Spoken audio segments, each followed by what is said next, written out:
Good evening to all. Welcome to this evening's regular board meeting this Wednesday, April 8th of 2026.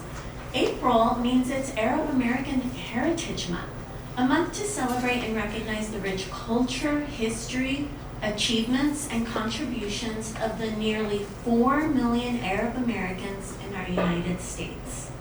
Arab Americans are a diverse group representing the cultural heritage of 22 countries across Southwest Asia and Northern Africa, or commonly known as SWANA, and West and Southwest Asia. The Arab National Museum has some wonderful virtual tours available online, along with other learning resources, and our very own Chandler Library has a curated list of children's books to check out by and with Arab American protagonists. I want to thank everybody for joining. We appreciate your time and engagement with our board and its business. If you are joining online, please bear with our single wide view for this evening's meeting. We are experiencing some technical challenges, but we're glad to be able to live stream our meeting. And with that, we will now initiate roll call with Mrs. King, please. Here. Here. Here. Here. And Ms. Mendoza will be joining us later in our program.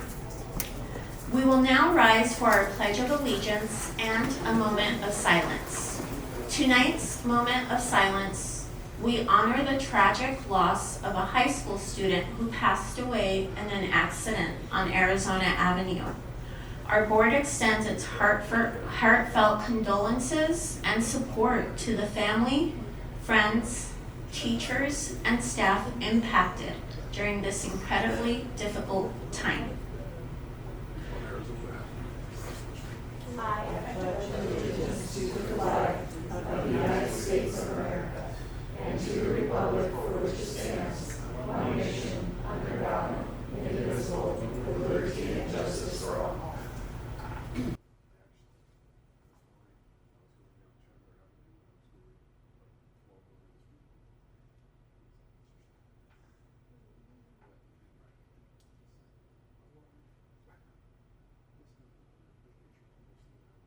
Thank you, everyone. You may have a seat. So tonight we will start per usual on item number 4, which is our report and information. I'm very proud to introduce 2 of our student body presidents that are here to report on their high schools tonight, noting that this is their last presentation and report with us. We're first going to hear from ACP High School's student body president, Aisha Mahmoud.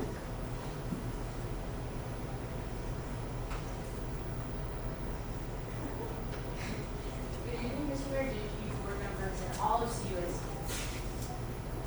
It's a pleasure to be here tonight. My name is Aisha Mahmoud, and I'm student body president of ACP High School. I am so grateful to be back to present everything our school has accomplished during the 3rd quarter and the final quarter of our school year. To begin, our student government has been coordinating and sponsoring various successful activities.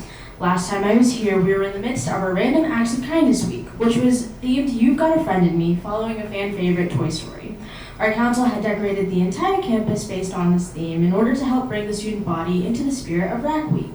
We kicked off the week on Friday before the morning with our assembly on our football field, where we acknowledged students and staff who went above and beyond on our campus, played exciting games that had great crowd involvement, all while setting the tone for the upcoming days. The week was full of lunchtime events, student bonding, and sending kindness grams, where students are able to anonymously send kind notes to students and staff, which helps promote a connected and compassionate community. We also held a fundraising event where students had volunteered to shave their heads in order to collect funds for the Special Olympics. Overall, the entire week was a success, and it was full of music, collaboration, and kindness. Our student government had also spent a morning at ACP Middle School, throwing a pep assembly for our incoming freshmen / the 8th grade class. We wanted to replicate the feeling of a high school pep assembly so the students could see what's in store for them. We had performances from our spirit line, dance team, theater company, and our marching band. The kids really enjoyed these acts along with the games, and we can't wait to see them again for our freshman barbecue welcome in May. Moving on, our extracurriculars are nothing short of amazing. Our Knights Theater Company had a successful showing of their musical, Charlotte's Web. There were amazing reviews all around, from praising the music to choreography, and our school's thespians pulled off an amazing show.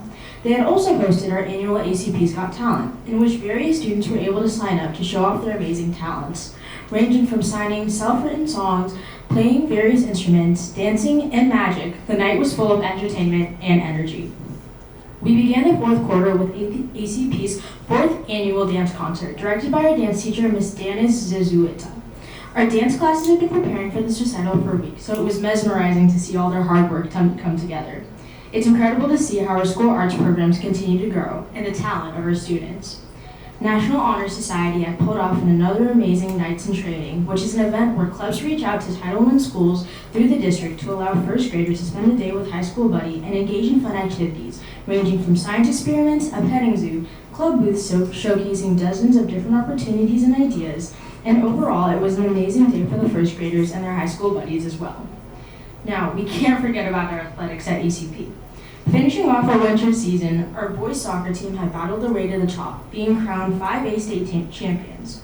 Our girls soccer team fought their way to the state championship game and came away with a state runner-up trophy. While we didn't get the championship, the girls played their hearts out and made our school proud. Our wrestling team had also gained 2 state champions this year, and another 10 wrestlers got to the podium. Congratulations to them all. Our spring sports are working hard and playing hard. Our varsity boys and girls tennis teams are fighting along their seasons currently, 6-2 and 6-4. Our boys volleyball team is currently 9-5. Our baseball, softball, and beach volleyball teams are also playing very well, and it's really fun to watch my peers compete. Baseball is currently 12-5. Our varsity softball team is 13-6, and our beach volleyball team is 5-4. Finally, our track and field team are having a great season with numerous personal bests and school records being broken. Our spring sports are making us proud, and we look forward to seeing how they do with this year's state's tournament. I'd like to take some time to recognize achievements that our students and staff had received in these past months. I would first like to recognize ACP DECA for their efforts at the 2026 State Career Development Conference. They took 125 students to compete at the SCDC, with 45 of our students qualifying to go to the International Career Development Conference this month in Atlanta. Our academic decathlon team had finished in 3rd place at their state tournament, but 2nd place overall in individual trophies. This year is the first year they've qualified to nationals as a team. I am also extremely proud to announce that our speech and debate team was crowned 2026 AIA Division I state champions. In this year's tournament, the team had 8 individual state champions.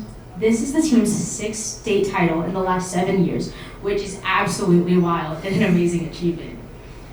ACP also has a ton of upcoming events, the first one being this week with our annual International Nights Festival, where students volunteer to showcase their culture to the student body to celebrate diversity and unity. Every year there are always amazing performances, delicious food, and so much community involvement that comes together to learn more about one another. This Monday we had a fashion show showcasing different types of cultural clothing, and it was a lot of fun to watch. Our Knights Theater Company also has a new show coming up next week called Lend Me a Tenor. They've been working long and hard, and I'm so excited to attend the show. Opening night is next week, April 16th at 6 p.m. I would love to see some of you there. In only a few weeks, we will be having our junior-senior prom at Pecan Lakes with the theme of a Midsummer Night's Dream. Our student government has been working extra hard to create amazing decorations for the campus, as well as fun activities throughout the week. This includes our prom assembly, lunchtime activities, and Spirit Week. We are so excited for this year's prom. I would like to thank my advisor, Noriega, the administrative team at ACP High School, and the district board for providing me with the opportunity to share all the wonderful aspects that make up ACP's culture and community. It saddens me to know that this will be the last time I will be sharing news about my school and campus with you all. But I am so incredibly grateful to have had the opportunity to represent what it means to be a Knight. Moving forward, I plan on attending Arizona State University through their Bear Honors Program. I will be attending WP Carey, their School of Business, and pursuing a bachelor's in business, majoring in supply chain management and minoring in food industry. I know all the skills that I have learned throughout the district will stick with me, but the memories I made will definitely stick with me longer. I have no worries for the future of ACP, though, especially with the rising student body president, who has also joined me here today. This is actually her first district meeting, and I hope I helped with any nerves she has for her future. I know that she'll do an even better job than I did. I wish you all a great rest of your night, and thank you all for what you do for ACP and CUSD. Have an amazing evening. Thank you, Anisha. We have a little gift for you. How long have you been in the district? 4 years, so all of high school. This is for you. And don't forget, we have an excellent food director here. You can always reach out to her if it crosses with your studies. Thank you so much. Thank you.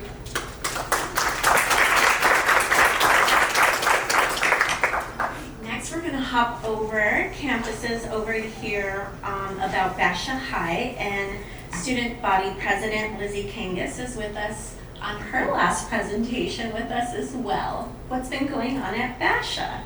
Good evening, Mr. Narducci, board members, and all of CUSD. It's truly an honor to be here tonight for one final time. Serving at Basha High School as the student body president has meant so much to me, so I'm so excited to tell you what Basha High School has been up to for quarter 3 and quarter 4. To start, we had our spring sports assembly right at the end of quarter 3, where we were able to honor all of our spring athletes through the game's sock snatcher, relays with balloons, and movie trivia, as well as our prom reveal that everybody was really hyped for.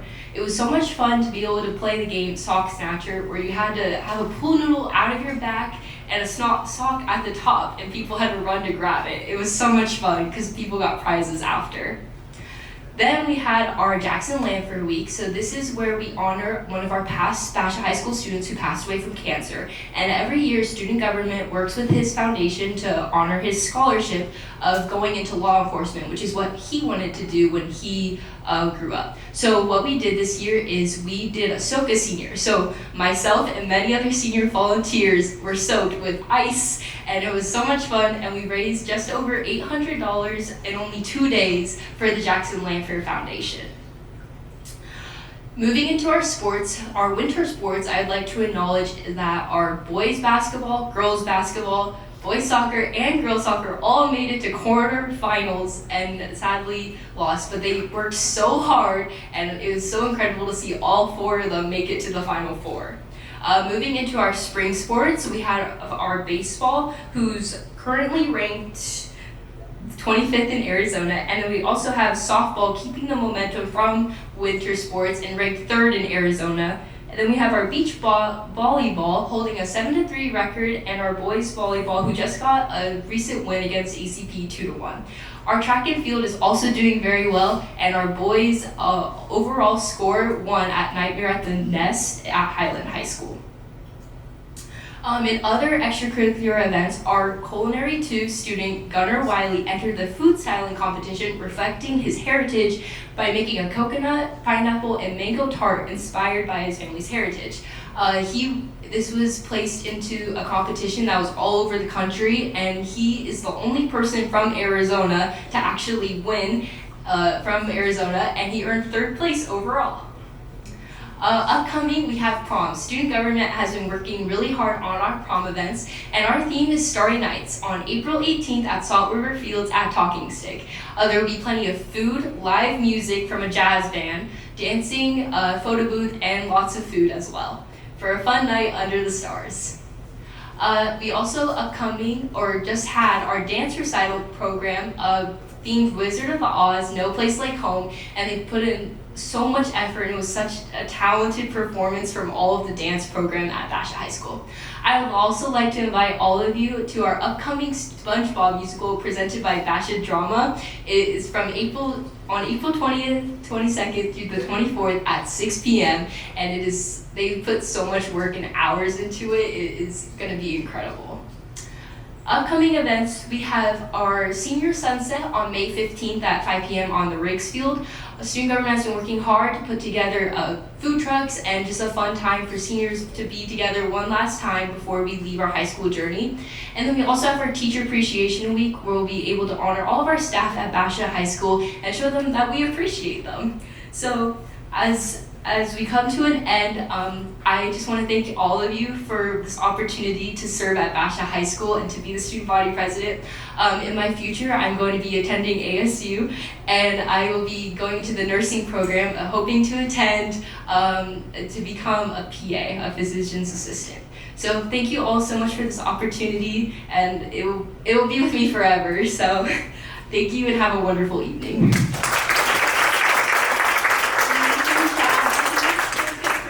Well, please support this. If you guys will, you'll be at Bear Honors, probably at the dorms. Are you going to be at the dorms as well? No, I'm with Thank you so much. Sports up.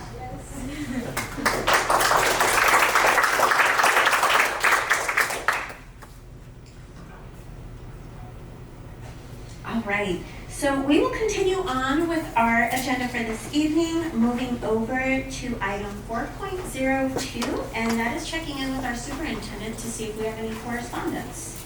Thank you. Great job, students. It's been great working with you, and good luck. If you need anything, let us know. Okay? Thank you. Thank you so much. Thank you so much. Madam President, members of the board, there's no correspondence at this time.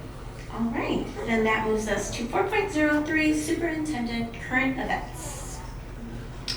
Madam President, members of the board, we're launching a safety and security advisory committee to evaluate the current landscape of the Chandler High School campus and explore feasible modifications to the school's daily operation.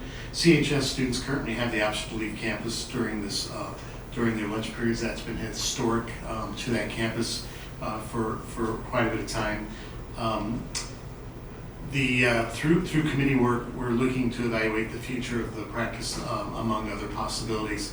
Committee members will include CHS parents, students, staff, school and district administrators, as well as I've contacted the chief of police and city manager, and they will participate as well.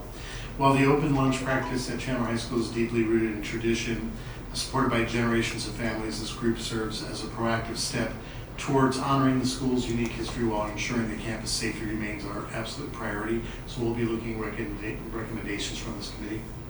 This weekend is the inaugural Chandler Powwow at Chandler High School, coordinated by the Chandler School Boosters.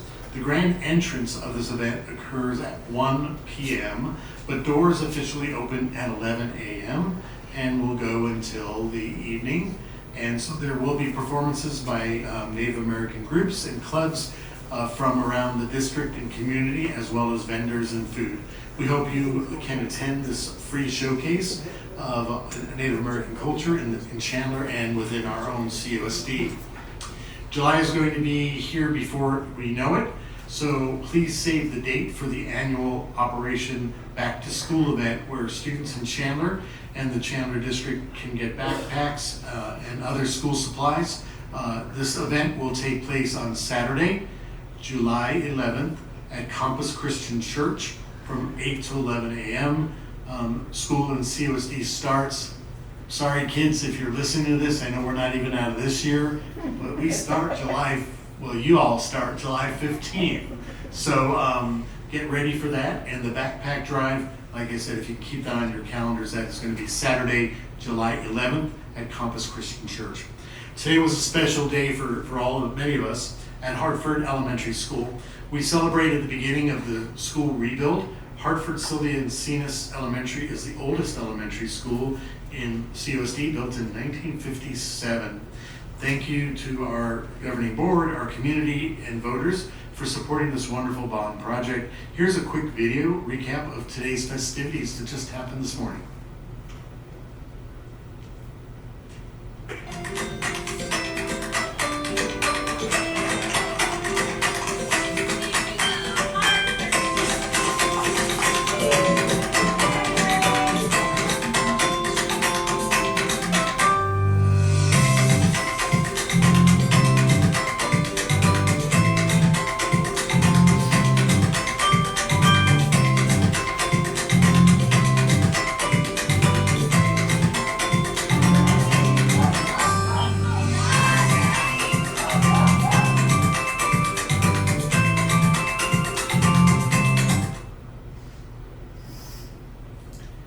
so exciting to see the city of Chandler and the district working together to really improve our opportunity to build a new school, work with parks and lighting and streets, and this is a joint project that we'll do the school part, they'll do the community part, and we're gonna really see that community jewel in phases work. So please, our Hartford students need to know our phase 1 is gonna take a year.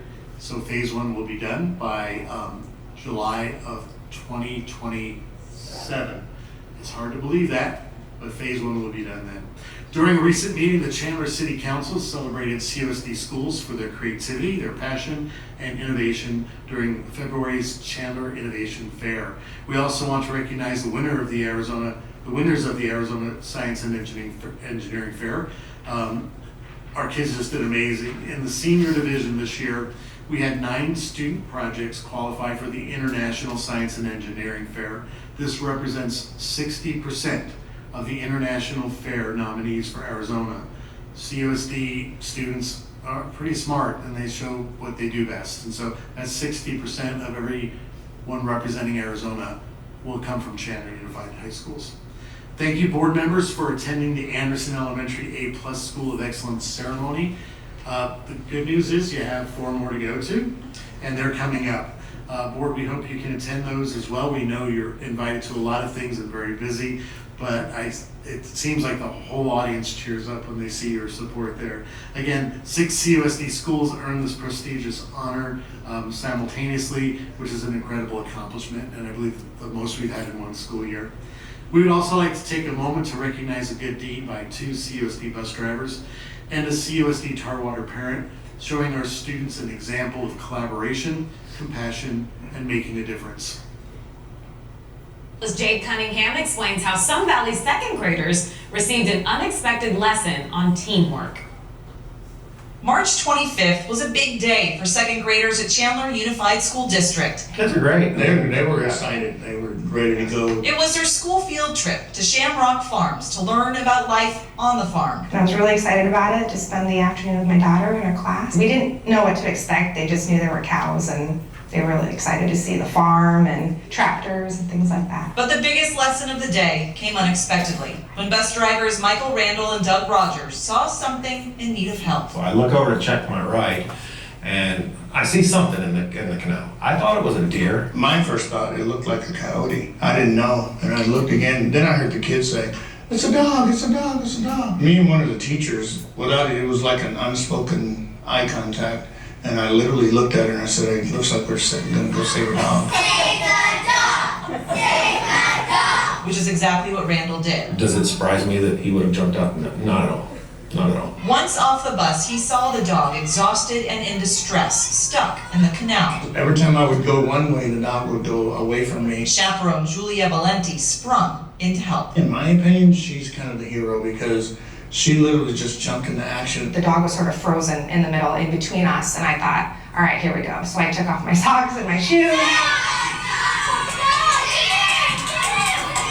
As Randall tried guiding the dog from above, Valenti jumped into the water. I did not realize how strong the current was. I did not realize how slippery it was. The sides are so steep, I had no idea. I couldn't even get out on my own. The two worked together. You see an animal in distress, you want to help. And after 10 to 15 minutes, the moment came everyone was waiting for. So I scoop it. I've got one leg in the slippery moss. I've got one leg on the side of the canal, and I'm just holding it up and just 1, 2, 3 all together, hoist it up, and the dog gets out. For the students watching, it was a total teachable moment. It wasn't just exciting, it was unforgettable and became a real life lesson in action about stepping up, working together, and showing kindness when it mattered most. There's still good in the world, that people still want to do the right thing, that we can come together and work as a team. For me, I just think it was good that they saw like something good as far as like teamwork and collaboration and talking to each other and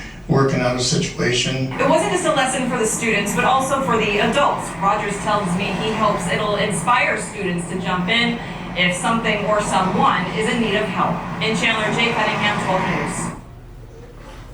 You know, talk about our portrait of a learner in action by staff and by students and the support they gave each other. that's what Chandler's all about. And just a neat example, we have 5,000 employees like that, and our parents across the district are that. And so it's just so proudful that they were able to capture that, as well. And I'm sure any of our employees would have done that, taken the chance. So again, thank you for showing that, Stephanie. Appreciate it, and that's my update. Thank you, Superintendent. That brings us to this evening's comments, and we'll check in with Ms. Ingersoll just to confirm we have no comments that I'm aware of. I have not been given any comments, Board President Serrano. And I have none, so okay. Looks like we're seeing nods. So no comments for this evening, everybody, and we'll jump over to item number 6, which is presentation of our consent agenda, and that will be presented by Superintendent Narducci.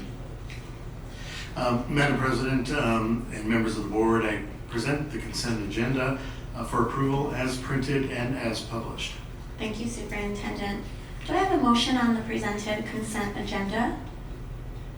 Madam President, I move that we approve the consent agenda as presented in item 6. Thank you, Mr. Heath. Do we have a second? I'll second. Seconded by Board Member Modston. We have the motion on the table, everyone. Just checking in. Looks like Mr. Royce has a comment or question. Yeah, as I like to do, I like to present the people that do a lot of the volunteer work for us. But the ACP softball boosters donated $2,600 for a shed for the team there. And the Haley Elementary PTO donated $2,700 for projects. So we always want to recognize them and thank them for their efforts, because it's a lot, it's very important to keep these schools going this way. And so we really appreciate their efforts. Thank you. Thank you, Mr. Royce. With that said, we'll go ahead and take a vote on item number 6, our consent agenda. All those in favor, please say aye. Aye. Aye. Any opposed? The motion passes unanimously. This brings us to item number 7, which is our action items. And I do want to check in, Mrs. King, can you confirm if we have Board Member Mendoza online? Oh, that's okay. Oh, Mrs. Mendoza, can you hear me?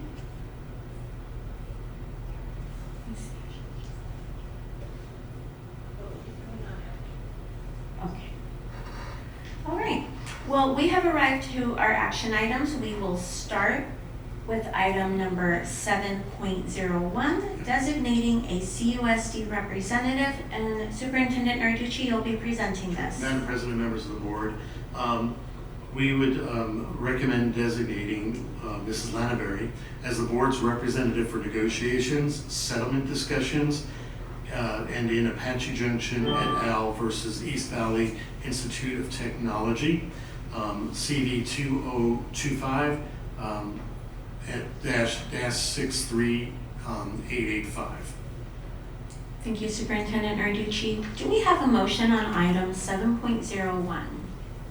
Madam President, I move that we designate Mrs. Lanaberry as the board's representative for negotiations, settlement discussions, and in Apache Junction et al. The East Valley Institute of Technology, CV 2025-06385. Thank you, Ms. Mattson. Do we have a second? I will second the motion. Seconded by Mr. Heath. We have the motion on the table, and I'll check in to see if there are any comments or questions. It looks like board members are ready to vote. Mrs. Mendoza, any comments or questions from you on 7.01? No comments or questions. Thank you. We have the motion on the table, everybody, and we will take a vote. All those in favor of Ms. Berry being our designated representative as our CFO, please say aye. Aye. Aye. Aye. Any opposed? And I hear that motion passes unanimously as well. We are now at 7.02, confirming instructions given in our executive session, and back to Superintendent Narducci. Madam President, members of the board, We're asking the governing board to confirm the direction provided in executive session to the board's designated representative for purposes of negotiations, settlement discussions, contract discussions in Apache Junction et al. Versus East Valley Institute of Technology. Thank you, Superintendent Narducci. Can we get a motion? Madam President, I move that we confirm the direction provided in executive session to the board's designated representative for purposes of negotiations, settlement discussions, contract discussions in Apache Junction et al. Versus East Valley Institute of Technology, CB 2025-063885. Thank you, Mr. Heath. Do we have a second? I'll second. Seconded by Ms. Marsden. And we have this motion on the table. Any comments or questions? Ms. Mendoza, comment or question? No, none. Thank you. Thank you for confirming. With that, we will take a vote on item 7.02. All those in favor, please say aye. Aye. Aye. Aye. Any opposed? Hearing none, the motion passes unanimously. That brings us to item 7.03, Gabriel's Angels MOU, and Dr. Fletcher will be presenting us with this. Thank you, Madam President, members of the board. The Memorandum of Understanding between CUSD and Gabriel's Angels, effective July 1, 2026 through June 30th, 2027, is attached for approval. Gabriel's Angels provides registered pet therapy teams, a human handler, and a registered therapy animal for in-person visits to identified CUSD schools. Provided with parent guardian permission, Gabriel's Angels provides the following programs. Pause for Resilience, where therapy teams visit a small group of youth during a semester to promote resiliency through animal-focused skill-building activities. Activities and lessons focus on core strengths such as teamwork, relationships, self-regulation, kindness, celebrating differences, respect, and obviously resilience. Animals, Books, and Children, the ABC program. Therapy teams visit 3 individual youth in 1st, 2nd, and/or 3rd grade during a semester to improve each youth fluency while enhancing their confidence and motivation to read. And finally, community support visits. Therapy teams visit typically once during a specified time of need to provide joy and canine comfort in times of stress. Thank you, Dr. Fletcher. Do we have a motion for item 7.03? Madam President, I move that we approve Gabriel Angels MOU. That's the memorandum of understanding between CUSD and Gabriel's Angels, effective July 1st, 2026 through June 30th, 2027, as stated in item 7.03. Thank you, Mr. Heath. Do I have a second? I'll second. Seconded by Ms. Marsden, and we have the motion on the table. And I'll check in. It looks like Mr. Morris has a comment or question. Yeah, I actually had this pulled off the consent agenda from last meeting. And the reason why is that this is an extraordinarily popular program. In fact, we had them presented at our Rotary Club meeting last month as well. I think this is an incredible effort. Really grabs the attention of the kids. I think it really helps, particularly when there's a real stressful situation on campus and being a very big district, stuff happens all the time. So I think they're doing a lot of good out there. So I just want to make sure we recognize their effort. Thank you. Thank you, Mr. Morris. Any other questions or comments? All right. Well, I'm happy to see this resource available and appreciate the partnership from Gabriel's Angels. It really does make the difference, and we ensure that our students' needs are met in multiple ways to meet those needs. With that, we have this motion on the table. All those in favor of item 7.03, please say aye. Aye. Aye. Any opposed? Hearing none, the motion passes unanimously. And we're at item 7.04, everyone. That is the consideration and possible adoption of a resolution providing for all matters relating to the sale and insurance of school improvement bonds, project of 2025, Series A. And that will be presented by Ms. Berry with some support I see here. All right, Madam President, members of the board, consideration and possible adoption of a resolution provided for all matters related to the sale and issuance of school improvement bonds of the district including delegation to the superintendent and chief financial officer of the district to determine certain matters related to thereto. The resolution before the governing board authorizes the issuance of bonds to the district to raise funds for capital projects of the district. The bonds represent the first installment of an aggregated voted principal amount of $271,500,000 of school improvement bonds authorized at the election.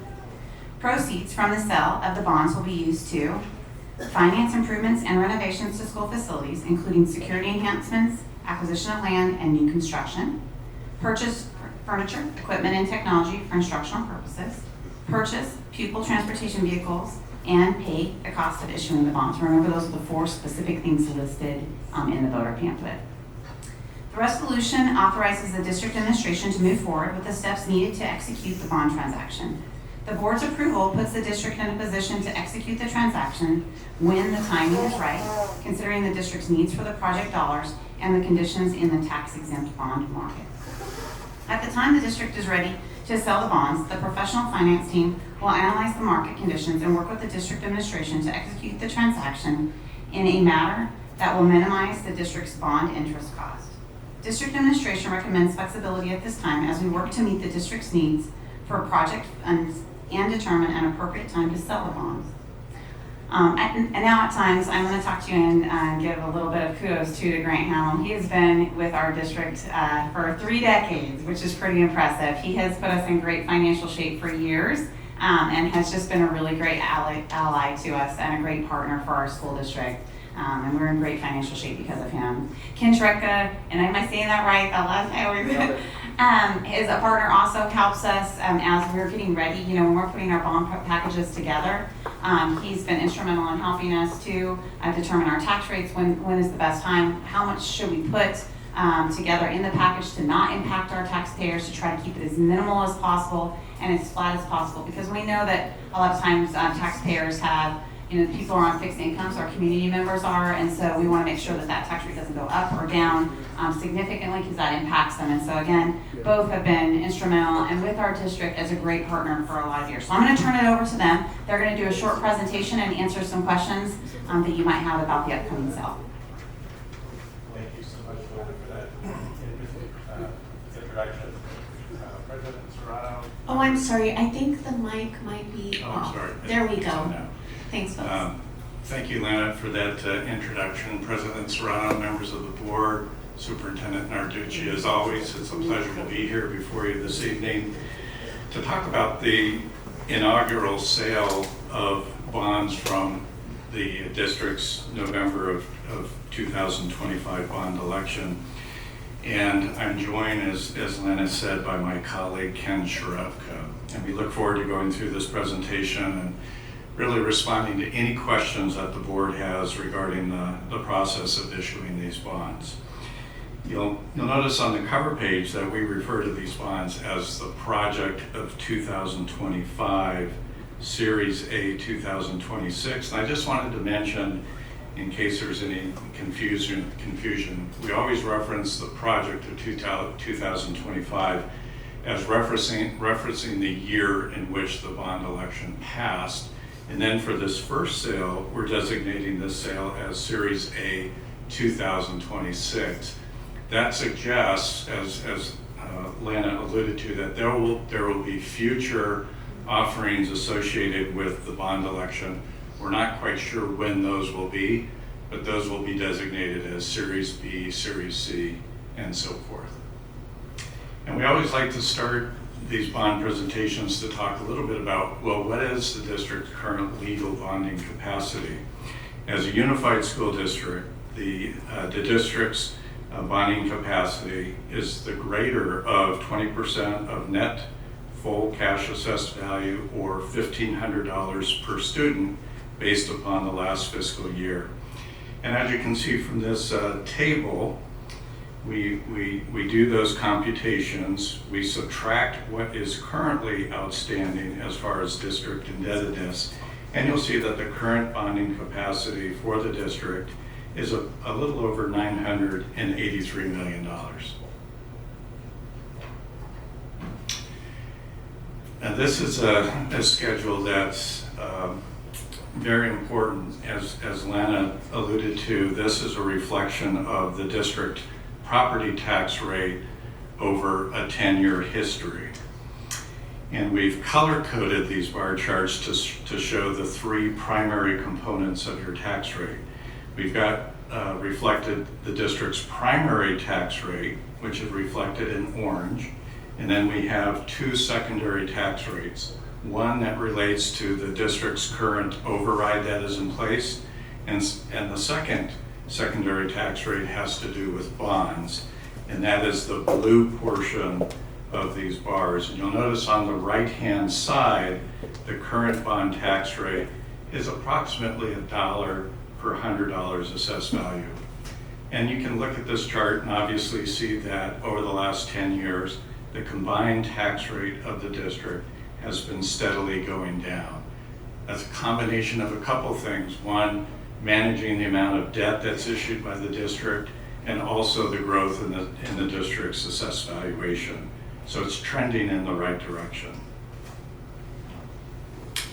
Now next, we wanted to just show that specifically with this Series A 2026 bond sale, which Lana referred to, this is the first sale of $135 million from the 2025 authorization of $271,500,000. The remaining authorization following this sale will be $136,500,000. The projects to be funded are the ones that Lana mentioned, and all of these projects were those that were reflected in the district voter information pamphlet. The bonds will be issued over a period of time. What we're anticipating currently is that the maturity range will be from July 1 of 2026 to July 1, 2045. We expect that with the issuance of these bonds, the debt service will drive up that component of your tax rate from about $1 now to $1.28. And that was the tax rate that was referenced in the voter information pamphlet. I'll pause there for a minute just to respond to any questions that the board may have so far. Thank you, and I see Ms. Matson is ready with her question. So, it's April 8th, and are we really having a bond maturity on July 1st of this year? We are. It's going to be a very short maturity, and basically we've structured that, Ms. Marsden, to absorb some additional cash that's currently in the district's debt service account. So there's some surplus money there, and we're basically going to use that just to pay off debt right after the bonds are issued. Okay. And that will reduce the amount of debt that's amortized over time. Yeah, I thought it was a little unusual because it was like It is unusual. really short term. I had the same question myself of Ken when he prepared the documents. Thank you for that. Any other questions, Mr. Roars? So I know we often talk about tax rates, but I think people out there paying taxes are more concerned about how much is going to be on their tax bill. And I get a tax bill too. I pay taxes to the district. How much are my property taxes going to go up? Well, with regards, as I mentioned, with regards to that component that relates to bonds, the dollar tax rate is going to rise from where it's at now, as I mentioned in that bar chart, of approximately $1 per $100 assessed value, up to $1.28 with regards to the bonds. Now, as you mentioned, Board Member Roars, what does that translate into as far as the actual dollar cost with regards to this bond? It equates to about $8 or $9 per month for the average homeowner in Chandler. So we could roughly say $100. Yes, per year. All right, thank you. Sure. Great, I think we are good. Ms. Mendoza, are you still there? Yes, I'm here, but I have no questions. Okay, thanks for hanging on there. Ms. Mendoza's very ill, everyone, but is meeting her duties here with us. I think we can proceed. Okay, thank you, Madam President. This is a schedule that shows a couple different things. One, the blue portion of this bar chart represents the annual debt service associated with the bonds that the district currently has outstanding. And then the orange portion of the bars, this represents what we estimate to be the annual debt service costs associated with the 2026 A bonds that we're speaking to tonight with regards to the resolution. Now, we also added in what we anticipate may be the annual debt service associated with a future bond issue. We don't know exactly when that may happen. Staff has suggested that it could come in 2028. So we wanted to include what an estimate would be of the debt service associated with that bond issue. And the reason that we're showing that is that we want to always be mindful of what the tax impact will be of the bond program over an extended period of time. So when we look to construct the debt service of this 2026 financing, we're also taking into account what the future debt service may be of the second and perhaps final issuance of bonds associated with the election last year. And again, that could be in 2028 or it could be a later date. We really don't know. That will be completely dependent upon what the district's financing needs are in the years ahead. Now, as this debt service goes down over time, this of course creates some capacity for future initiatives to go out to the voters for additional bonding down the road.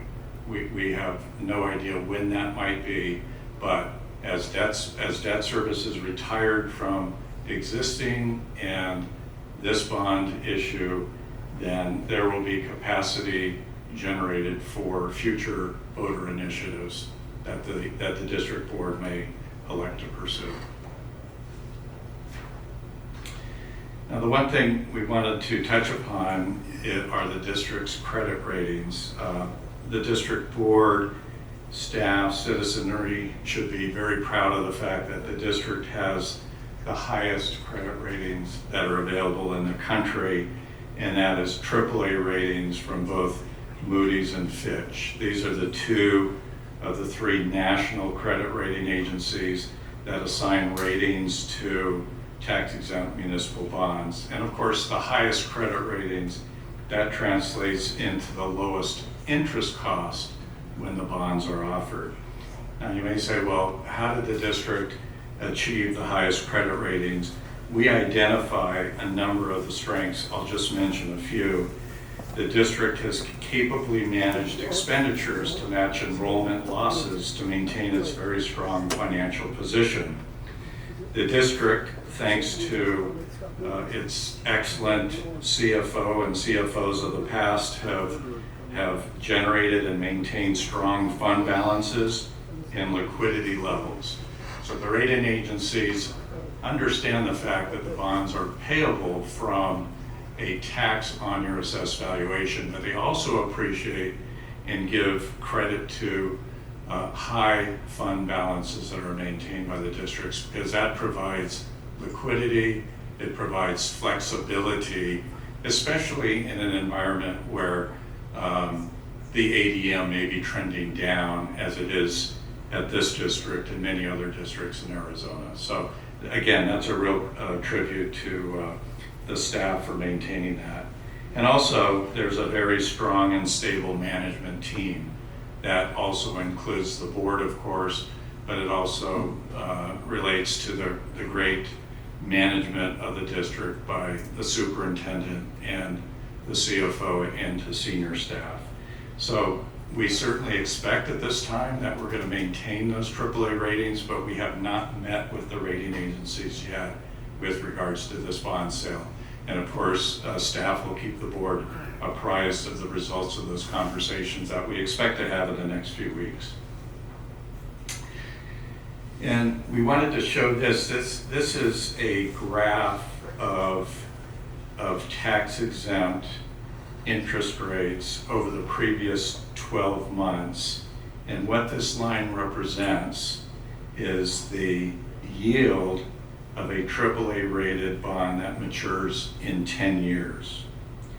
As you can see, over the course of the last 12 months, until recently, interest rates were trending very much in the right direction. Interest rates were coming down, but as you'll see on the far right-hand side, over the course of the last month, the inflation worries associated with the war in Iran has driven interest rates up by about 0.5% just in the last 4 or 5 weeks. Now, I'm pleased to report that before leaving the office, and as a result of the temporary ceasefire that was announced today or yesterday, that interest rates have started to come back down. And when I left the office, the interest rates had come down by about 10 basis points. So that's about 0.1%. So if this ceasefire holds, we expect that interest rates will continue to start to trend down. And it's mainly because it will mitigate to some extent the fear of inflation associated with higher oil prices. So that's kind of the volatility that we're seeing in the market. And we will, of course, be watching this very closely before the bonds of the district are offered in the market to make sure that we have a very strong investor reception to the bonds. Now, lately, and we represent most of the school districts in Arizona on their bond issues, we've seen very strong demand, but just in the last few weeks, we've seen that demand still hold, but at higher interest rates than we had a couple of months ago. So we'll, of course, keep our eye out on that. Finally, we just show an estimated timeline with regards to this process. Of course, tonight is the governing board meeting to consider the resolution to issue the bonds. We will, upon the passage of that resolution tonight, should the board decide to go forward, we will plan to meet with the bond rating agencies and look to potentially go into the market with your bonds sometime in early to mid-May, again, subject to market conditions. After the offering of the bonds, we would look to close the issue and deposit the proceeds into the district building fund, probably towards the end of May. And at that time, monies would be available for any of the projects that are to be funded with the proceeds of these bonds. And with that, that concludes our presentation, Madam President, members of the board, and Ken and I would be very happy to respond to any questions you might have. Thank you so much, Mr. Hamill. So I'll check back in to see. This was pretty straightforward, I think, and I just want to echo our appreciation of the fact that we are only in this healthy state because of the execution and care that we've always had throughout our bonds. I did get to serve alongside Joe Worth, and I know that he is key to what we built here, and Ms. Lena Berry has continued that. So I really am thankful for that. So any other questions? Ms. Motson, go ahead. If interest rates do slide just a little bit, what would be the impact on the tax rate from the extra 28 cents that we're looking at? Yes, Board Member Boston and members of the board. That estimate that we did of 28 cents was pretty conservative. We typically use fairly conservative interest rates when we make those kinds of projections. So we will be watching that pretty closely to make sure that if it varies very much from that 28 cents, we'll of course be in discussions with staff regarding that. But at this point, and with what we're starting to see in the market today, our anticipation is that these tax rate objectives will be met or exceeded by the time that we actually offer the bonds. And when you say conservative, are you saying higher than the 3 point, whatever it was, higher than the 3.2 Yes.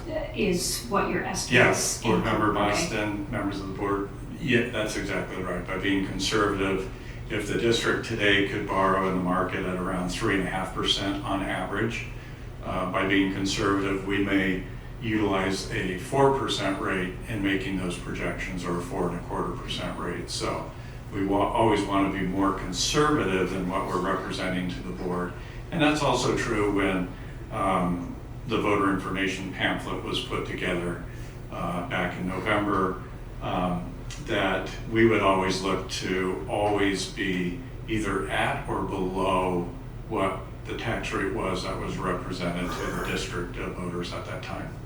Thank you. And so we'll just have to wait and see what the interest rates are when this all gets sold. That's right. We're in a fairly unpredictable period of time, as you all know. Yes, well know. definitely. Thank you. Thank you, Ms. Matson. And Mr. Morris? So you just kind of wrap this up for people out there. In November, we passed a bond at $271.5 million. That's, I think, a 3-year authorization. So that should last us for the next couple of years, and then we'll probably be at this again. Typically, it's a 5-year authorization, but we shortened it this time. And what I'm seeing is that we're authorizing issuance of the first tranche, 2026, roughly half of that. And I think you're speculating that the next tranche would be 2 years from now, 2028, most likely the other half. And that would kind of chew up the bond authorization that the voters approved last November. Is that correct? Yes, sir. Okay. That's correct. And I can add a little bit to that too, Member Roars. So the issuance we think will last us 4 to 5 years for the voter initiative in 2025. And then we think we're going to have 2 sales. This was the first sale, and then in 2 years our staff is planning on selling the other portion. Now that could change, and we might want to do a 3rd sale, but we do believe what we predicted when we did the voter pamphlet. Ken had helped us put together the conservative estimate on where the tax rate would be and then when our sales would be. So we have that in 2028. So when they were talking earlier on there and you saw the chart, it's when we were selling in 2028 would be when we would sell the second portion of the $271,500,000. So we do plan on projects. We have $135 million worth of requests. Finishing those projects, you're supposed to have those done within 3 years. And so we do think we will finish those projects in the next couple of years, and then we'll go out to sell. Again, we have to wait on markets. We'll work with our fantastic finance team to determine when the best time to sell that is based on our cash flow that is left in our bond account, and then that should be the final sale. Again, we could change that and do a 3rd sale, but typically with this amount, we'll probably only do 2 sales. Any other questions? Mr. Heath? Thank you for your presentation. I was curious on the timeline. So upon, should the board move to approve the resolution to issue the bonds, is there a certain time constraint which your firm has to kind of hold and wait and see? Should those interest rates continue to demonstrate volatility until we can make sure we're keeping to that $1.28 estimation for the tax burden? Yes, board member, Mr. Heath, members of the board, very good question. We have complete flexibility to move forward with the sale, depending upon both market conditions and from a practical standpoint, also when does the district need to have the money. That will probably ultimately drive the timing, but with the way we think that the market conditions stand now, we think we can adhere to this calendar. However, if rates shoot up and we're not able to meet our tax rate objectives, we would work with staff to potentially delay the sale. So we're not locked into the schedule, but this would be your typical time frame to proceed with the sale, barring any unforeseen conditions in the market. That answers your question? That answered my question. If you don't mind, can I add one thing too, if that's right, Mr. Heath? So I think too, another piece for us is that we do have projects started that you're approving for the 2025 bond. And so the fiscal year, you can't cross fiscal years in the sense of this year to next year related to funding sources. So for us, it's important to finish before June 30th because we need to be able to code that to our bond funds related to the sale of the 2025. So we'll work with staff now. I know that our attorneys can also write language in there to reimburse. There's some other pieces, but right now we think we will be able to sell before the end of the fiscal year, which helps us in the sense, for example, Hartford just broke today. That is part of the 2025 expenditures, so there are expenditures that will come out of 2025. All right, well, I think we've cleared our questions. We have the motion on the table in relation to items 7.04. Board members, all those in favor of item 7.04, please say aye. Aye. Aye. Aye. I do have a question. I'm like kind of spacing out here, but was there an actual motion to Sorry, everyone. I've been up since So, 5. Madam President, may I I'll make a entertain motion, a motion. please? I move that we approve the adoption of a resolution providing for all matters relating to the sale, the sale and issuance of school improvement bonds in a not to exceed principal amount of $135 million. Thank you, Board Member Mostyn. Do we have a second on 7.04? I'll second. Seconded by Mr. Heap, and we now have a motion to vote on the table. Thank you, Ms. Mostyn. All those in favor, please say aye. Aye. Aye. Still aye. Yeah, I'm still an aye too. All right, hearing none opposed, the motion passes unanimously. Thank you, everyone. We're now at 7.05. That's our annual comprehensive financial report for 2025, and we'll visit with Ms. Berry for this. All right. And thank you, Ken and Grant. Thank you for coming today. Appreciate it. All right, Madam President, members of the board, the annual comprehensive financial report and the single audit report package for the year ending June 30th, 2025 is presented for approval. Also presented are the Uniform System of Financial Records Compliance Questionnaire and the questionnaire findings response. So tonight you're going to have Josh Jumper. He has been an auditor, at least with me. I've been here 13 years, so he's been here auditing our district for 13 years. Highfield Beach has been auditing our district for a couple decades now, and we have a great, again, partnership with our auditing team. And so I'm going to turn it over to Josh. He's going to go through our audit, communication, and governance reports to you all, and then I'm going to follow up with our findings and those responses to that, and then we're both available for questions once the presentations are done. Great, thank you, Ms. Berry. And Josh is awesome, by the way, is a great auditor and has been really good with us, so thank you, Josh. Josh looks excited to present too. All right, wake me up, Josh, here we go. Thank you. Good evening, Madam President, board members. It's my pleasure to be here again, another year, another audit. And so I am, again, here to present the audit results for the year ended June 30th, 2025. So we are looking backwards for last fiscal year. Just to let you know, we are the external auditors. Our audit contract is procured through competitive proposal process, follows district procurement regulations and rules, and fiscal year 25 was the 5th and final year of that audit contract. The audit timeline, so our audit process began last May of 2025. We were on site in June and October, performing audit procedures in person, in addition to performing audit procedures remotely in between those time periods. In November, the draft of the financial audit report was sent to management, and then the financial statement report was issued in December, and the USFR compliance questionnaire and single audit reports were both issued in February. So when I speak about the annual audit, what does that entail? So there are 4 reports that are issued as part of the audit process. The first is a communication to governance letter. So that is a letter directly to you, the board. I am going to go over the highlights of that letter as well. Additionally, the annual comprehensive financial report, the ACFR, that is the district's audited financial statements for the fiscal year. The single audit reporting package, so that is a result of the federal dollars the district receives.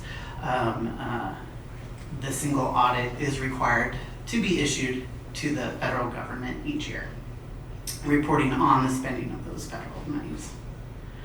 And then the Uniform System of Financial Records Compliance Questionnaire. This is a report required to be submitted to the Arizona Auditor General.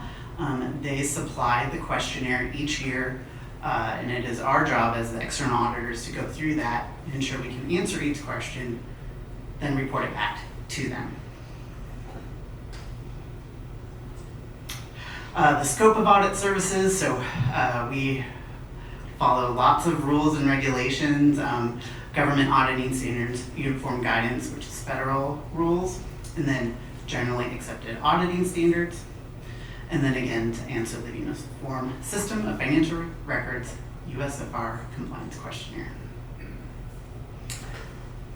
Additionally, just listing off all the various standards that guide the annual audit. So there are many different rules and regulations. So we have OMB Uniform Guidance, that's federal guidance and requirements that guide the audit.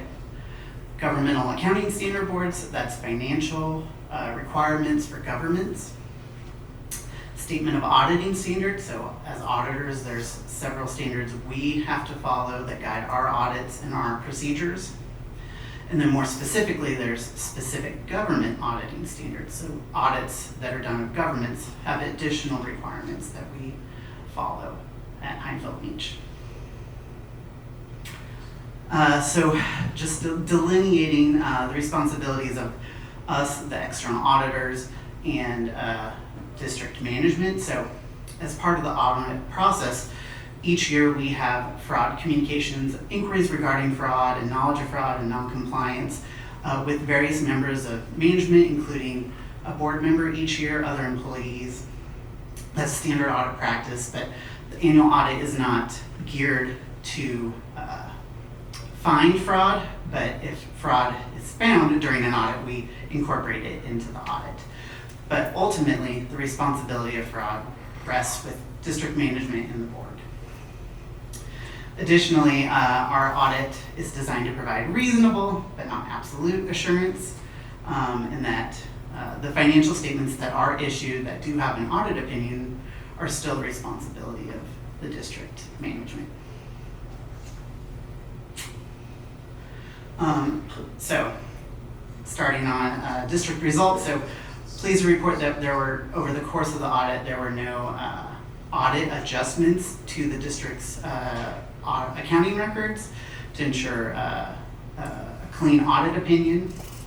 So if there were audit adjustments that were found, essentially known financial statement errors that were found during audit procedures, we would be required to notate them at this time, but there were none. Additionally, we had no disagreements with management over the financial accounting, audit matters. If we did have disagreements, we'd be required to communicate that with you, the board. Additionally,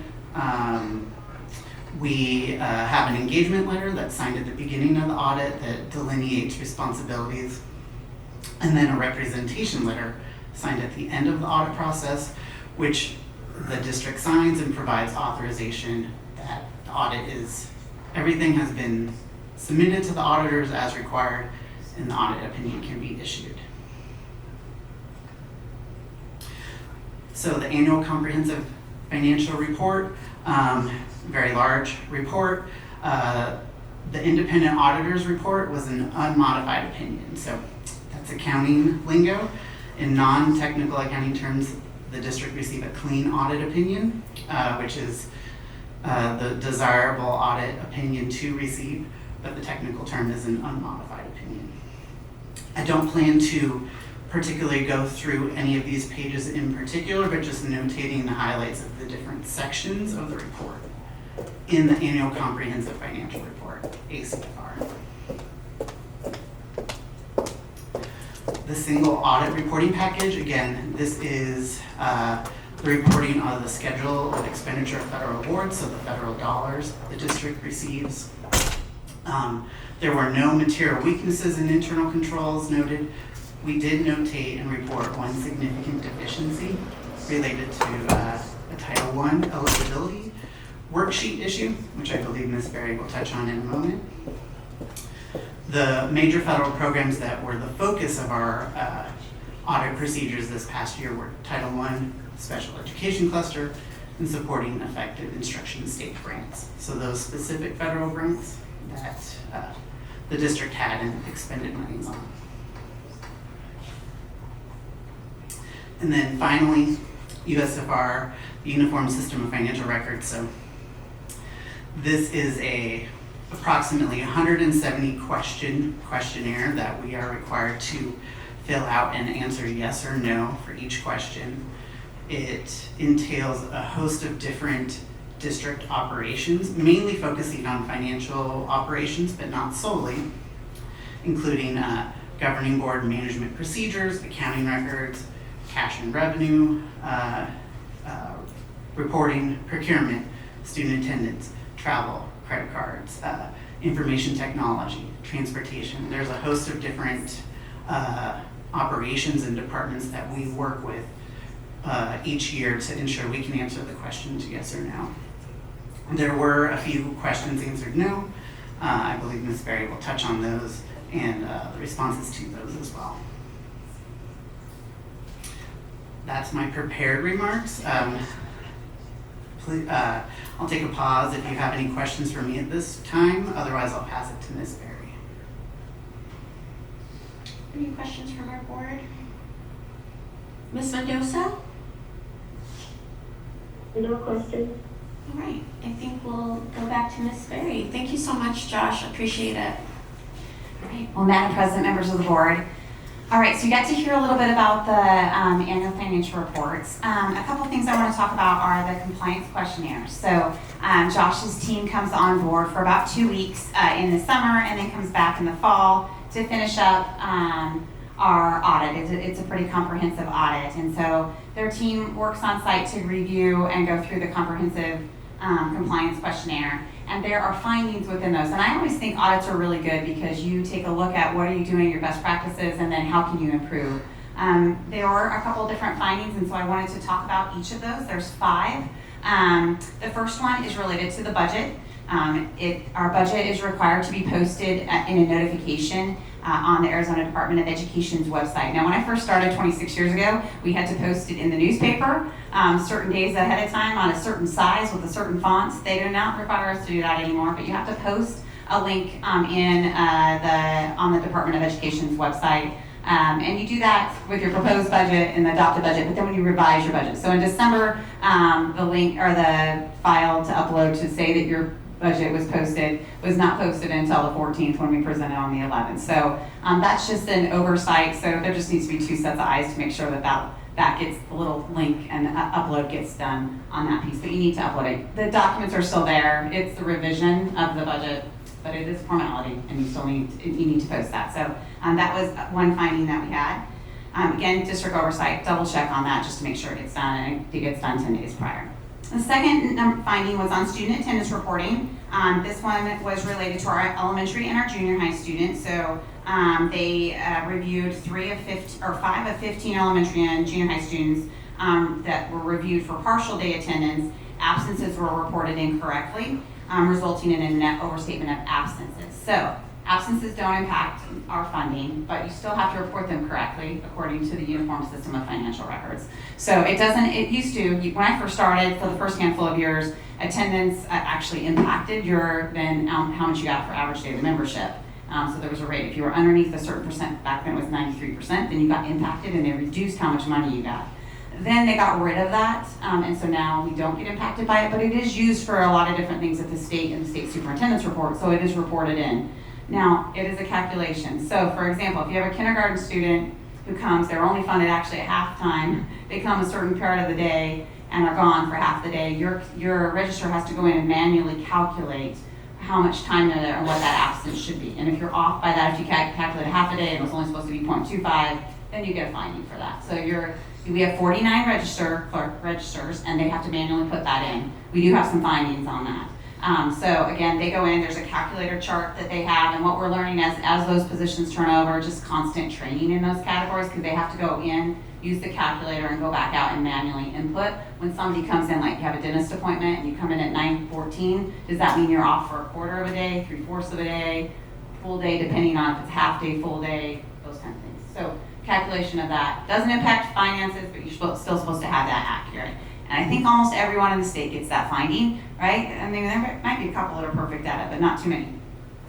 The next finding, or below that, is they took high school students. So if you were to look at our high school students, 3 of our students that are reported in that finding, again, are reported by, again, an FTE, or an absence calculation. So for example, if a child comes 2 periods out of 4, because 4 periods is equivalent to full time, they come 2 out of the day out of 4, they're really a 0.5. You take half a day of an absence. But if that kid came in the middle of that period, but they were there for 2 periods, but they came in the middle of one of those periods, they're really absent for 3 out of 4 according to the state. But for CUSD, if the child is there for more than half of the period, we don't mark them absent. That's an internal thing that we do based on what our parents, working with our parents, because they drop their child off, they think they're there for the day. If they get a phone call saying they're not there for the day, it causes confusion. So our consistency in our high schools are if they're there for over half of the period, they're present. If they're not, they're absent. But if you don't calculate that correctly using the calculation, you get an absence. It doesn't get calculated correctly on the absence chart. That is electronically done with if you're absent or not absent. So you manually have to go back in and overwrite that in our system. So again, all of our high school registers have to do that. So you're going to have some manual errors with that. Again, just lots more training constantly on that and review. We're looking at our programmers to see if they can just update that. Again, does not impact us financially, but how do we just make sure that that's accurate? The next finding was is number 3. It's called student attendance finding, and it's related to our CTED students, very similar. It's our satellite kids, so the kids that are on our campuses, that go to our campuses. They never step foot on an EBIT campus, but again, we have almost 7,000 of those classes relate our students who go to a class. And again, it's reported the same thing. So if they're in attendance for 1 out of 2, what's the absence rate then on that? So for example, we would calculate, maybe thinking if they were there for 1 out of 2, we would calculate a 0.5. But if that day was a block day, or if they came in late on one of those periods but were counted just tardy, there's a difference, and the attendance clerk didn't go back in and fix it, then you could have a difference in that over or under. So sorry, very complicated, technical, and just constant trainings with our registers on that, on each of those reportings. But again, not impacting ADM, that is correct, just on the absence side. Finding number 4 was on governing board management procedures. This is related to conflict of interest. We have an employee who has a husband who owns it's called All Valley Media Blasting, and so she did not know that she had to report on the conflict of interest that her husband worked for that company. We do business with that company. Now, we have a programmer who writes a script to make sure that Social Security numbers are checked so that we don't have a 1099 and a W-2, and we are constantly checking that. But her Social Security number necessarily doesn't match the vendor's EIN number or Social Security, so you don't always check that. So you are relying on your employees telling you that piece. So then what happens too is they come in and they'll look at, we have other things, addresses, we check different pieces. So sometimes they don't know, our employees don't know, so it's a constant education piece. They go in and they watch a video on it, they have to sign off on it. We have a pretty comprehensive program, but again, there's always someone, we do have 5,400 employees, and sometimes there is those pieces. Now, that's a finding because you are required to have that and disclose that piece. I don't think she doesn't have any significant impact on that purchase order or anything like that, but still have to disclose that. So that was finding number 4, and then finding number 5 is related to that on the procurement side, because if a board member does have, if an employee or a board member has a conflict of interest, then you have to go out and you have to do a hard bid or an RFQ. You have to actually procure it, bring it back to the board, and do the process. You can't just do a purchase order and do quotes, for example. And so since we had that violation up there, we have a violation then in procurement in that sense, because we did not procure it formally and take the time to do the hard bid, have it outstanding for a period of time, come back, go through the board approval process for that. And then question number 6 on the findings are related to due diligence. So when you use cooperative agreements, meaning that another agency has done the bidding and has procured, and we use their procurement documents and approve those, we have to go through and do a due diligence to make sure they've done the proper procurement process.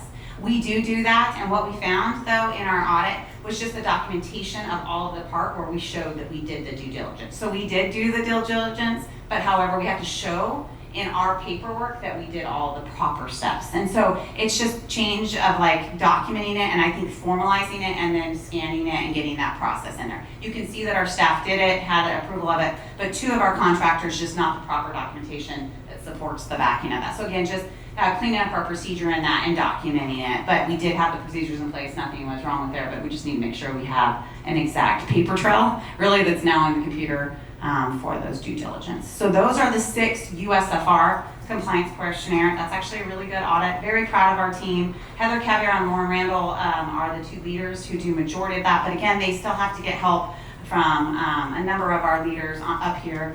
Their teams work no matter if it's from our attendance systems to transportation to our technology to all the different pieces. So a lot of different team members are obviously following all the USFR, and we appreciate all their hard work. But again, Heather Caviar and Lauren Randall do a great job running our team. There is one other finding. It was on the single audit report package, and that was related to our federal programs, Title I specifically. So Title I requires you to report your Title I, your low or your free and reduced low students. And for us, we report that. You have to report it to the Arizona Department of Education. And so when reporting that number, there wasn't a capture of that data. That was sent and then uploaded to the Arizona Department of Education, and they didn't capture and again scan that number from that day and put that into the system. And there was some emails that went back and forth between our ADM person and our director, but ultimately with our email system, your emails go away after a certain period of time. And so that documentation was not captured and then put into our files for Title I. And so we couldn't replicate exactly that number. It didn't impact the per pupil allocation that you have to do with Title I, but ultimately we couldn't get that exact number even when replicating it. So again, process for us to just make sure we scan that number. We come very close and it doesn't impact how the allocations where they were done correctly. We just can't get the exact number by reproducing it because those students are updated on a regular basis. So process with that, we had a new change in staff with our ADM specialists. And so it's just, again, documentation process to make sure we scan those documents, stick them in the audit file for that. So there's just a lot of documentation, scanning, filing, updating, and again, processes and procedures. Our team is really good at it, but there's always ways to get better. So that was the update on the Title I single audit file. So again, our team is doing a great job. Really appreciative of every single person who works hard on that, and our audit team really does a great job working with our staff to make sure that we have, that they get them the things that they need, and then we have a great partnership to ask questions and then find ways to get better. So it's been a great partnership. All right, any questions for us? Thanks, Ms. Berry. So just to clarify, there were some findings which for a district our size, it's not surprising that there may be some, but none of them were, red flags or significant. The work had been done. It sounds like these were more administrative, like entry type of errors. Yes, and I think for almost a $700 million budget with thousands and thousands of transactions from fixed assets to accounts payable to payroll to HR to procurement to technology, it is impressive when you only see like 7 findings, it's total 6 findings for the USFR and 1 finding for the single audit. So again, we're always proud of that. I think Josh could probably talk to where we stand or how our team functions and the work that's being done here. Right. And I can attest quickly, just because I happen to have a high schooler right now, I truly freak out when I get my parent square notification that my kid was absent from a class when I know he was late, but he wasn't absent. So then I'm, chasing him to confirm he's really in class. And it is exactly that situation. The teachers, to no fault of their own, to get their classroom started, take attendance at the top of the period, and then it's just too much to revisit. And so it's not until we call to excuse the lateness that it manually has to get registered. And sometimes it may not. I don't check back to see that, but definitely a practice that I could see, it's just a barrier, I would say, for keeping accurate. And I'm sorry, Josh, were you gonna give some input on something? Yes, what I would just add is, the questionnaire that's submitted to the Arizona Auditor General, every district has the same questionnaire. It's submitted for every district by their auditors. And the questionnaire is very black or white. It's yes or no. And if there's a no, there's a comment of what the instance of the non-compliance was. The Auditor General will then take that data and analyze it and do what they wish with it. But in my opinion, the number of no's in the questionnaire for Chandler Unified is impressive considering its size and its level of operation. And it is probably lower than the average number we see for the audits we perform. Thank you for that. And for the public, just to know, you can always visit, this is public information, so the Arizona Auditor General has their website. It's recently been refreshed with these inputs, and so you're welcome, to visit information on Chandler Unified, and it shows comparisons to our peer districts and then the statewide average. So super informative. And we'll see if we have any other questions or comments from. Oh, I'm sorry, everyone. I'm getting ahead of myself. I'm thinking of my bed.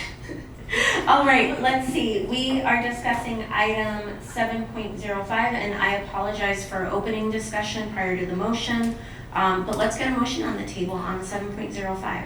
Madam President, I move that we approve the annual comprehensive financial report, single audit reporting package for the year ended June 30th, 2025, as presented in item 7.05. Thank you, Mr. Heath, and we'll open for a second. I'll second. Seconded by Ms. Marsden. All right, I will check with everyone, see if we have any additional questions. Mr. Roars? Two things. Just an observation, our outstanding debt at the end of last year, June 30th, was about $401 million. I'm sure you know this right off the top of your head.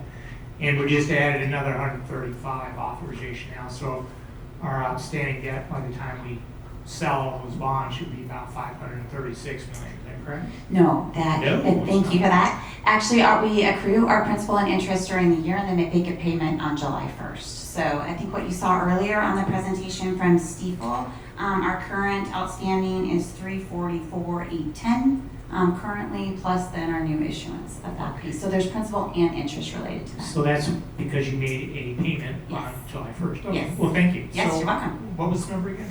Well, off the top of my head, if you go back to Stiefel's presentation, sorry about that. That's fine. Okay, sorry, it's 344,810,000 for our Class B bonds.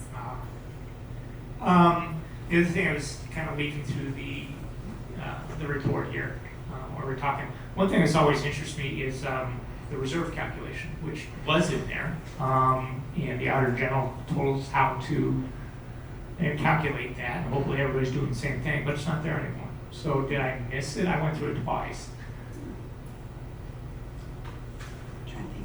I'm going to refer to Josh on that. I guess, thank you for the question, Board Member Wars. The data that the Auditor General in their dashboard puts together on reserves may look a little different than what's in the annual comprehensive financial report. I can't speak to if they're using the same time frame on the Auditor General website, June 30th, or if it's more up to date, or if it's unaudited data versus the annual comprehensive financial report is the audited data, but the fund balances are in there. I am not sure if you're speaking on a specific table. Oh, yeah, we was more specific. When we had the report last year, there was a note in the financial section that says, here's how you calculate your reserves. There's like 4 different funds or whatever, and here's the number. But it doesn't seem to be there, unless, I don't think I missed it because I went through it twice. So, I don't know. Why don't we figure this out? Sure. Okay. If you'll show me or send it over to me, Mr. Roars, I'll have to show you last year because Sure, this no one problem. doesn't No problem. If you'll show me what you're looking at, we'll definitely do a comparison and give that to you. Okay, I will scan it and send it. Okay. Ask you that. Okay, thank you. Well, Mr. Heath, did you have a question? Ms. Watson, good. Ms. Mendoza, are you hanging in there? Yes, I'm here. All right. Hearing no further questions, I think we can take a vote then. We are going to vote on 7.05, the annual comprehensive financial report as presented by Ms. Berry and the help of Josh. We have a motion on the table, sorry everyone. All those in favor, please say aye. Aye. Aye. Aye. Okay, any opposed? Hearing none, the motion passes unanimously. And next, thank you so much, Josh. Have a good night. We are at item 7.06, some updates and requests related to the Hartford Elementary design fees with Mr. Dunn. Good evening, Madam President, members of the board.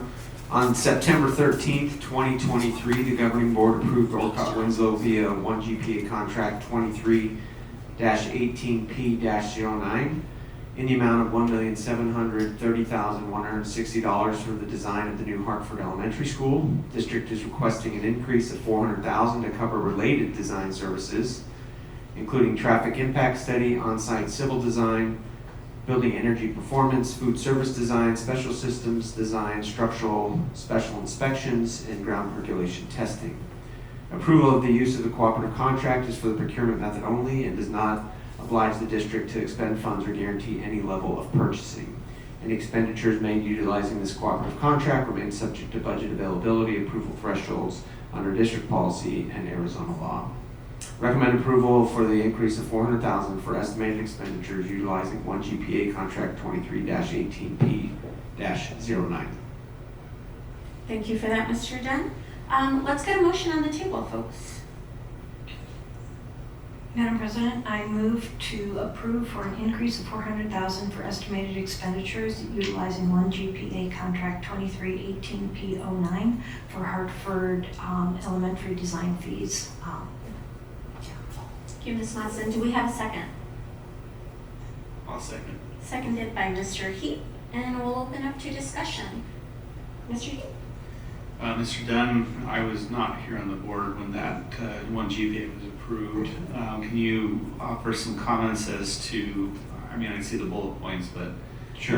The increases in anticipation of additional expenses. So what changed between, I guess, in the 2.5 years? A lot can happen.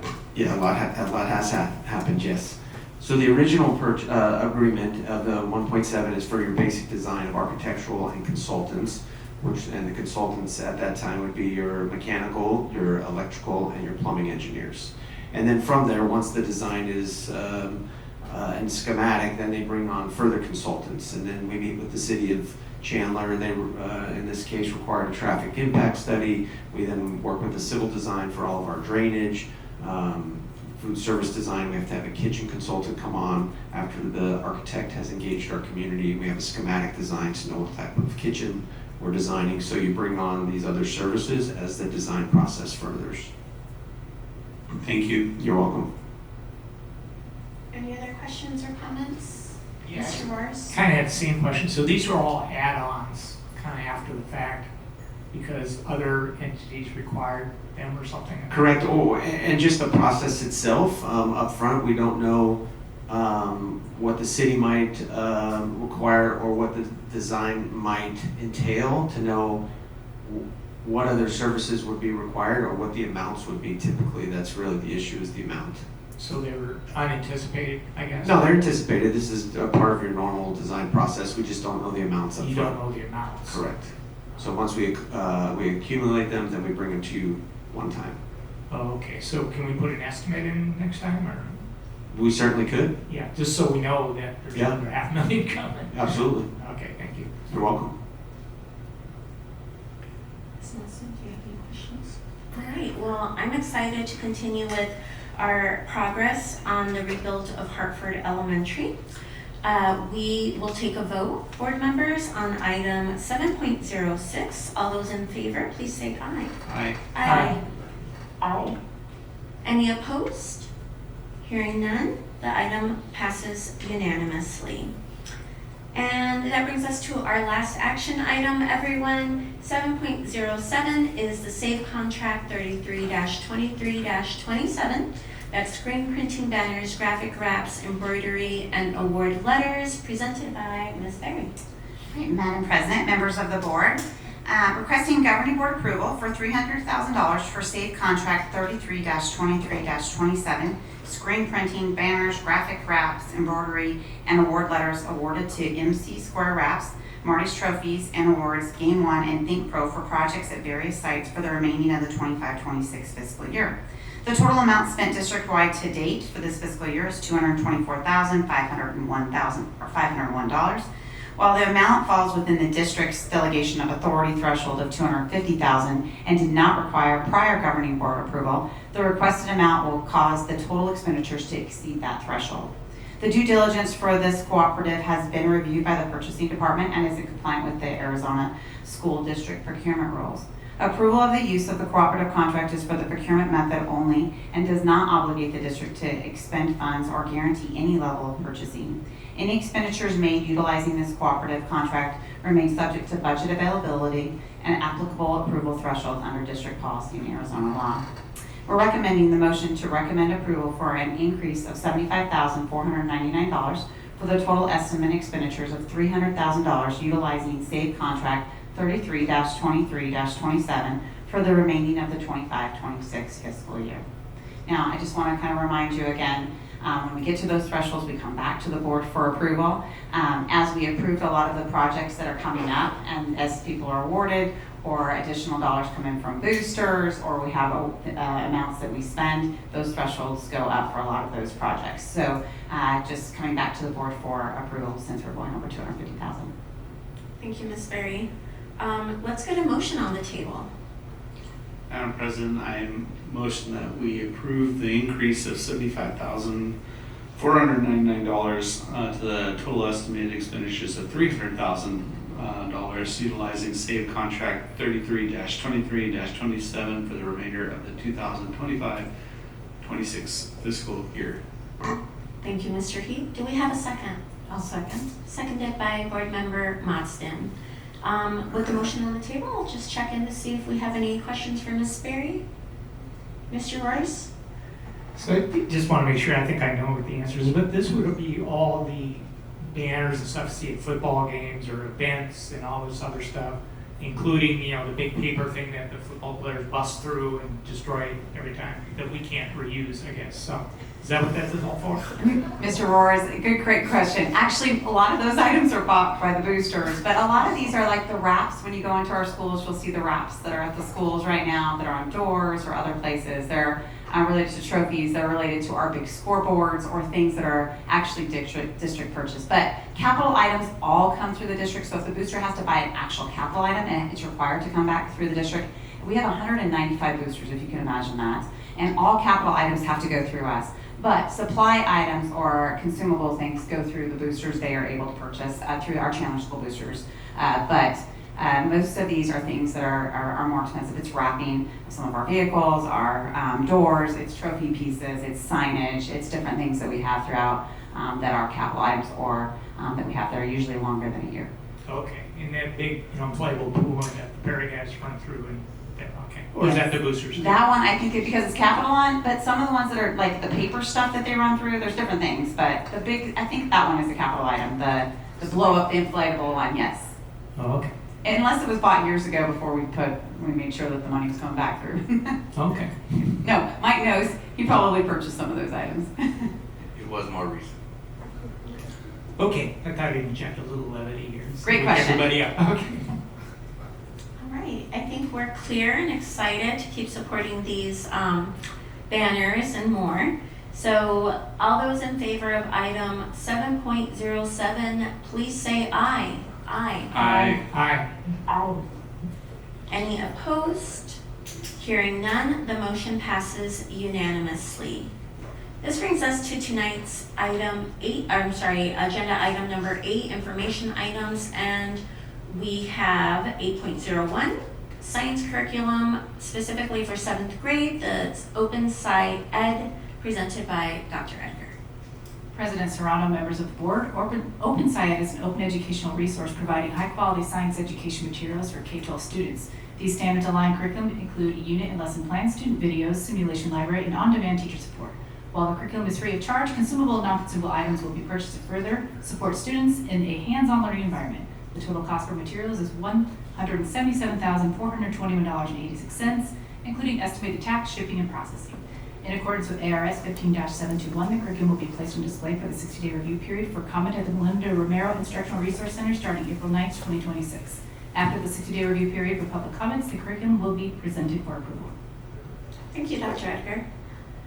And we'll open up for questions if that's okay. I was just curious, this seems a very vast curriculum, K through 12, and I mean, the amount doesn't seem like it's high for covering K through 12. So I was just wondering, is there a focus on the curriculum, even though it's available K through 12, but we know we're going to utilize it a certain way?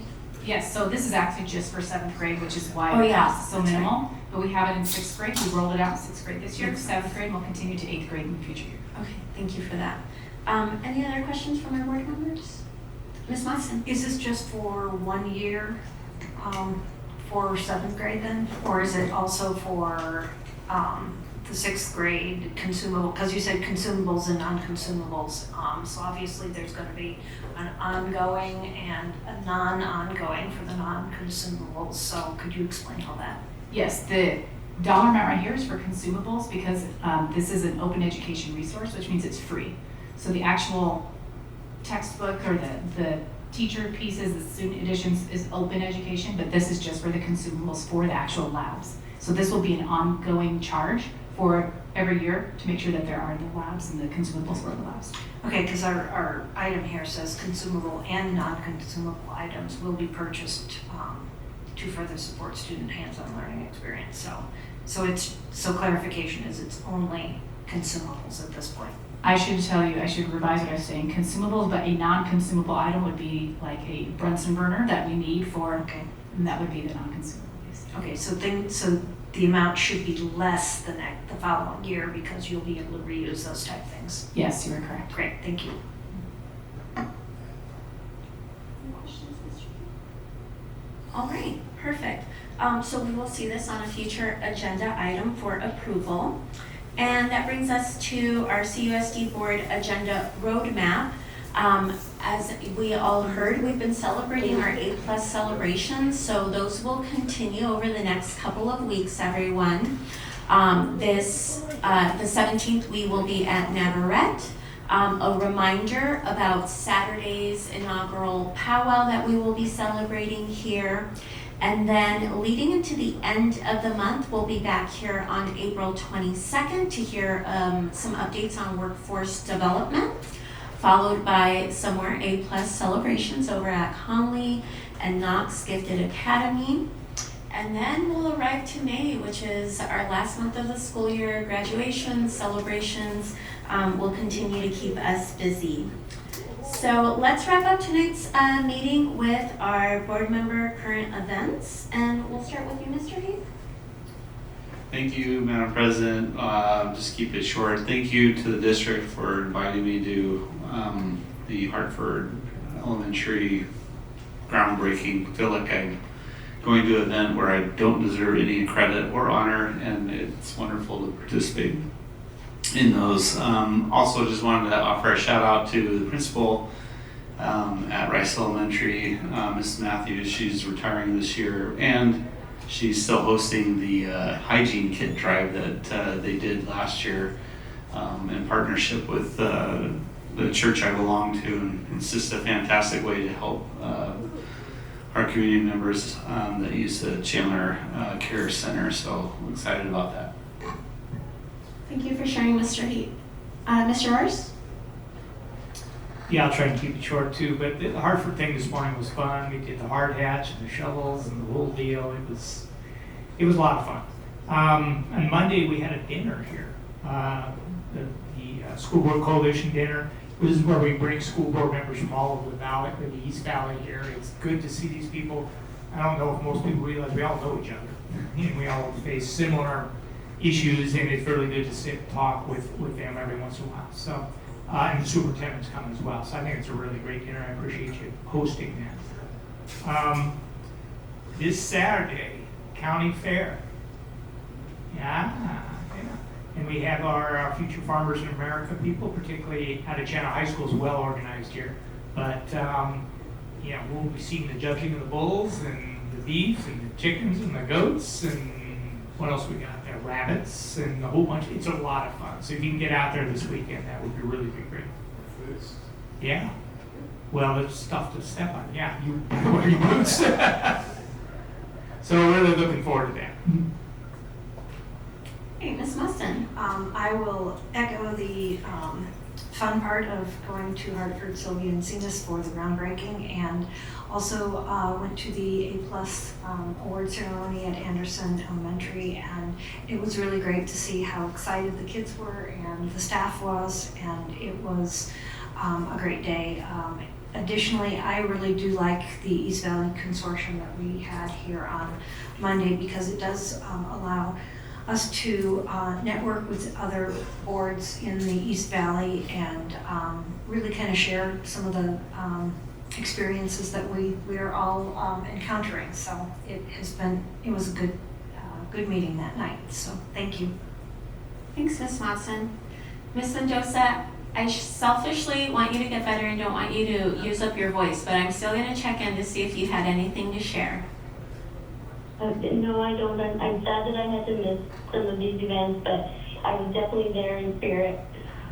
Thank you so much, and thanks for making a priority to join tonight. We really appreciate that. Feel free to drop off whenever you like and get some rest.